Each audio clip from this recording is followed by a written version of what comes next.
সেদিন ভোরে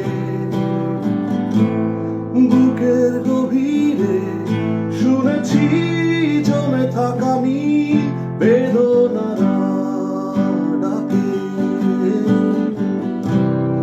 এই শহরে ইটের পাহাড়ে ছিল না কেউ যে দেওয়ার প্রেরণা।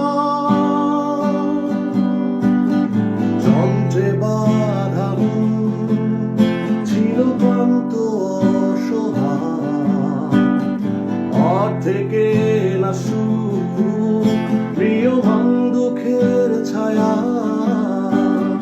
যন্ত্রে বাঁধা মন ছিল ক্লান্ত অসহায়, অর্ধেকে না সুখ প্রিয়মান দুঃখের ছায়া। আর নাই সময় উদ্দেশ্য